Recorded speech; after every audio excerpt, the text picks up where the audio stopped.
Hello friends, ಹೇಗಿದ್ದಾರೆ ಎಲ್ಲರಿಗೂ ನಮಸ್ತೆ.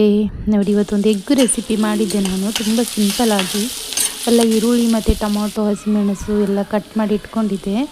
ಮತ್ತು ಒಂದು ಸ್ವಲ್ಪ ಜಿಂಜರ್ ಜಾರ್ಲಿಕ್ಕು ಹಾಗೆ ಫ್ರೆಶ್ಶಾಗಿ ಕುಟ್ಕೊಂಡಿದ್ದೆ ನಾನು.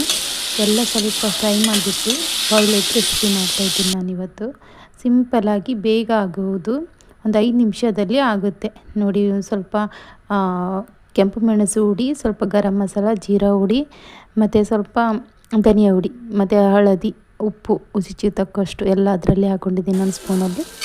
ನೋಡಿ, ಎಲ್ಲ ಹಾಕಿ ಸ್ವಲ್ಪ ಮಿಕ್ಸ್ ಮಾಡಿ ಅಂಡ ಬೇಯಿಸಿಟ್ಕೊಂಡಿದ್ದೆ ನೋಡಿ. ಮತ್ತು ಅದನ್ನು ಹಾಕಿ ಮಿಕ್ಸ್ ಮಾಡಿದ್ದೀನಿ. ಸ್ವಲ್ಪ ತುಂಬ ಟೈಮೆಲ್ಲ ರೋಸ್ಟ್ ಮಾಡಲ್ಲ, ಅದಕ್ಕೆ ಮೊದಲಿಗೆ ಫ್ರೈ ಮಾಡೋಕ್ಕೋಸ್ಕರ ಸ್ವಲ್ಪ ನೀರು ಬಿಡ್ತೇನೆ ನೋಡಿ. ಈಗ ನೀರು ಬಿಟ್ಟು ನೋಡಿ, ರೆಡಿ ಆಯಿತು. 5 ನಿಮಿಷದಲ್ಲಿ ಎಗ್ ರೆಸಿಪಿ ರೆಡಿ.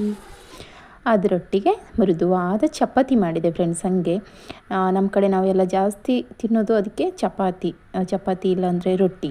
ನಮಗೆ ತುಂಬ ಉತ್ತರ ಕರ್ನಾಟಕದಿಂದ ನಾವು ತುಂಬ ಆ ಕಡೆದ್ದು ಈ ಥರ ನಾವು ತಿನ್ನೋದು ಜಾಸ್ತಿ. ಚಪಾತಿ ಯಾವುದಕ್ಕೂ ಚಪಾತಿ ಇಲ್ಲಾಂದರೆ ರೊಟ್ಟಿ. ಈ ಕಡೆ ರೊಟ್ಟಿ ಸಿಗಲ್ಲ, ಅದಕ್ಕೆ ನಾವು ಚಪಾತಿ ಮಾಡಿದ್ದೀವಿ. ಅದರೊಟ್ಟಿಗೆ ತುಂಬ ಒಳ್ಳೆ ಕಾಂಬಿನೇಷನ್ ಆಗಿತ್ತು, ತುಂಬ ಸಖತ್ತಾಗಿತ್ತು. ಖಂಡಿತ ಟ್ರೈ ಮಾಡಿ ಫ್ರೆಂಡ್ಸ್ ಎಲ್ಲರಿಗೂ.